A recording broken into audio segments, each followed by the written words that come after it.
22 Nisan Pazartesi ABD Dışişleri Bakanlığı 2023 İnsan Hakları Sorunları raporunu yayınladı. Raporda geçtiğimiz yıl boyunca 200'e yakın ülke ve bölgede yaşanan insan hakları ihlalleri belgeleniyor ve Doğu Türkistan'da Uygurlara ve diğer Müslümanlara yönelik baskılara defalarca değiniliyor. ABD Dışişleri Bakanı Antony Blinken'ın rapora yazdığı ön sözde Çin Halk Cumhuriyeti'nde devam eden ciddi insan hakları ihlallerine ilişkin belgeleri sunarak Çin hükümeti Uygurlara ve Sincan'daki diğer Müslüman haklara karşı soykırım, insanlığa karşı suçlar ve zorla çalıştırma dahil insan hakları ihlalleri gerçekleştirmeye devam ediyor ifadelerini kullandı.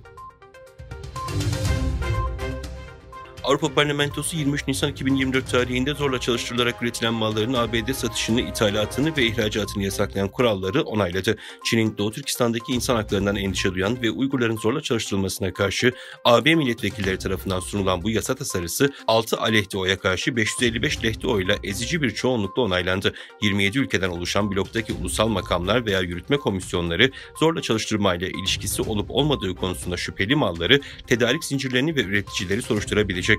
Ön soruşturmaların 30 iş günü içerisinde tamamlanması gerekmekte. Bir ürünün zorla çalıştırılarak üretildiği tespit edilirse bu ürünün AB pazarına satılması artık mümkün olmayacak ve sevkiyatlar AB sınırlarında durdurulacak. AB ülkelerinin yasayı 3 yıl içinde uygulamaya başlaması gerekiyor.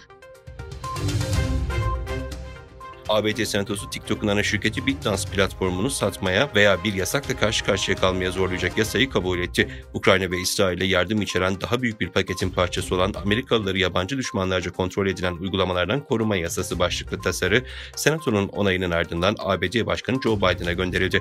Biden'ın tasarıyı imzalaması bekleniyor. Tasarı ABD Temsilciler Meclisi'ne kabul edildiğinde satış süresi 6 ay olarak belirlenmişti.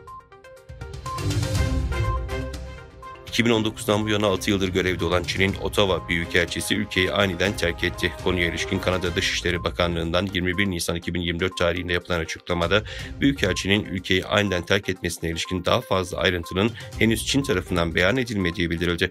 Öte yandan Kanada, Çin'in Ottawa Büyükelçiliğinin konu hakkındaki yorum talebine yanıt vermediğini kaydetti.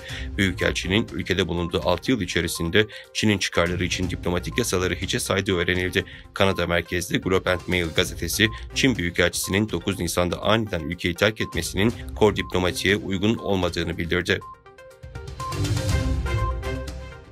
Avrupa Birliği Komisyonu, Çin'in üye ülkelere yönelik tıbbi cihaz tedarikine ilişkin soruşturma başlattı. Pekin ise bu soruşturma kapsamında Brüksel'i ekonomide korumacı tedbirlere başvurmakla suçladı. Çin'in tıbbi cihaz pazarı 2022'de yaklaşık 135 milyar avro değerinde ve Pekin, ABD'den sonra bu alanda ikinci büyük pazar konumunda. Soruşturma sonucunda Çin'in AB tıbbi cihaz ihalelerine girmesine kısıtlama gelmesi gündemde.